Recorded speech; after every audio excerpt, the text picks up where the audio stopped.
Andiamo oggi a buildare un mazzo con Loki, il protagonista della nuova season di Marvel Snap.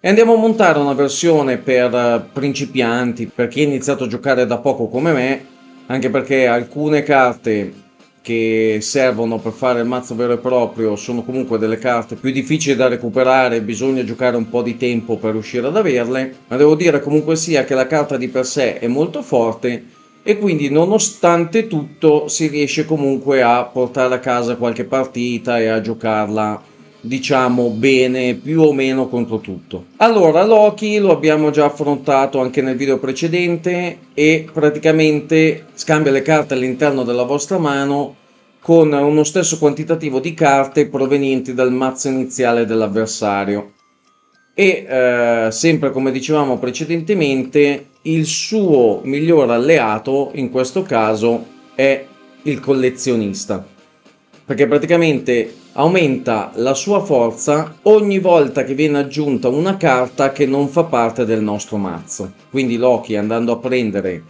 le carte dal mazzo dell'avversario, andrà a potenziare il collezionista che nel corso dei turni aumenterà sempre di più la sua forza.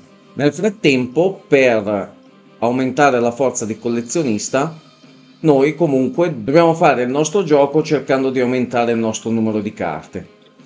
Un'altra carta quindi che beneficia molto bene di questa cosa è Devil Dino. Ci ritroveremo con la mano sempre piena, pescheremo carte in svariati modi e quindi il fatto di avere carte in mano renderà il nostro Devil Dino un bel bestione, una carta bella consistente. Per potenziare lui e per ottenere tutti questi effetti, le altre carte che possono esservi utili saranno, come giocate nei primi turni, Agente 13 oppure Mantis. In fase più avanzata del gioco, per aumentare notevolmente il numero di carte all'interno della vostra mano, potete giocare Moon Girl. Oppure, visto che comunque sia stiamo giocando con le carte del mazzo dell'avversario, perché Loki ci dà appunto carte presenti nel mazzo del nostro oppo, possiamo andare a giocare a inizio game Cable, oppure in mid game, late game possiamo giocare White Queen, che comunque sia andranno a pescarci carte dalla mano dell'avversario, dal mazzo dell'avversario, e saranno comunque delle carte sinergiche con le carte che abbiamo pescato dall'abilità di Loki. A concludere il tutto abbiamo una chiusura sempre forte che è Hulk, 6-12, quello piazzato al sesto turno fa 12 di forza, senza abilità, senza sfighe, senza controindicazioni. Piazzate giù il vostro Hulk in chiusura. Per andare a completare un po' il tutto, potete giocare Sentinella, che fa comunque, come le altre carte dette in precedenza, il gioco di andare a pescare carte che non fanno parte del nostro mazzo e quindi andranno a tenere pompato Devil Dino e di conseguenza pompare anche il collezionista. Bishop, visto e considerato comunque sia che le carte che pescherete tramite Loki saranno ridotte di 1, costeranno meno e quindi avrete modo magari di giocarne di più e poter potenziare Bishop. E un'altra mossa che potete fare, che va a cambiare un campo che può essere per voi fastidioso, o comunque sia darvi modo di vincere un campo sfruttando il potenziamento che avrà Collector o il potenziamento che avrà Bishop, è comunque sia il fatto di poter giocare Storm in maniera un attimino intelligente, in maniera un attimino furba, e riuscire magari a bloccare un campo verso il terzo o quarto turno. Riuscite ad assicurarvi un campo in questo modo qui, nell'altro ci sparate Devil Dino, nell'altro andate ad accumulare carte per riuscire ad avere una forza superiore a quella del vostro oppo, e diciamo che potrebbe essere un buon aiuto per riuscire a portare a casa la partita.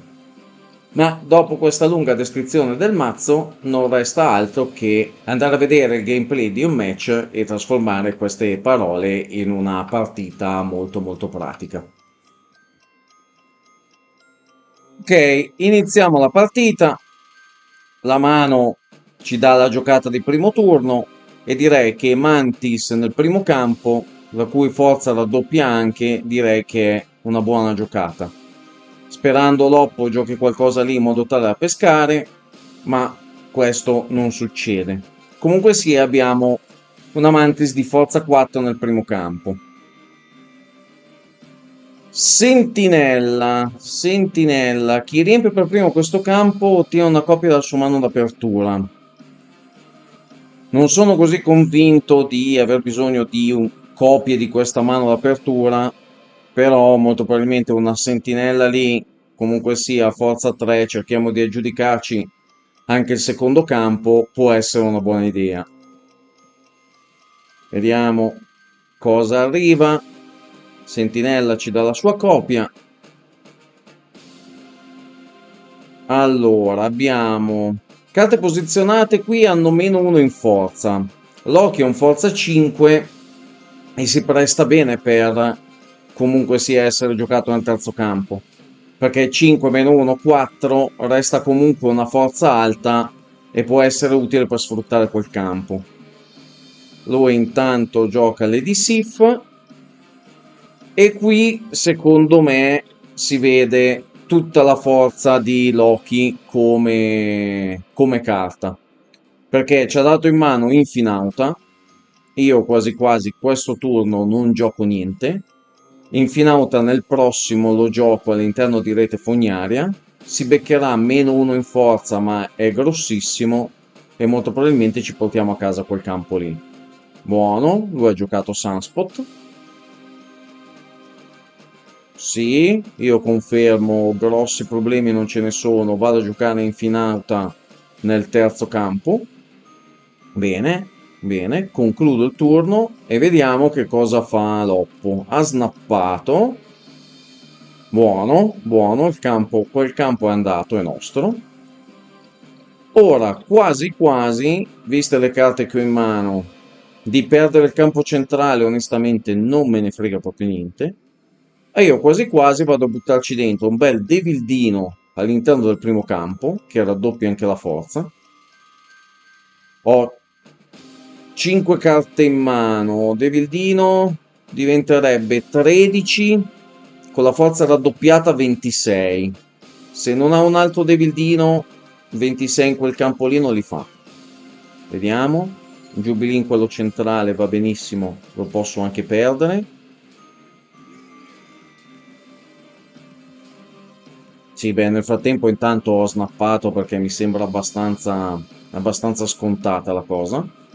Bene, quello è un Daredevil, il nostro diventa un Devildino gigantesco e direi che portiamo a casa la partita così. 8 cubi per noi e in questa partita si è vista effettivamente tutta la potenza di Loki perché ci ha dato in mano un Infinauta a costo 5 e praticamente solo lui ci ha fatto vincere un campo intero. Direi che Loki è una carta che a me piace un sacco, mi piacerebbe riuscire a recuperare altre carte per potenziare un pochino il mazzo. Continuerò a giocare e intanto ragazzi vi aspetto per il prossimo video e per la prossima partita Marvel Snap. Ciao a tutti ragazzi e alla prossima!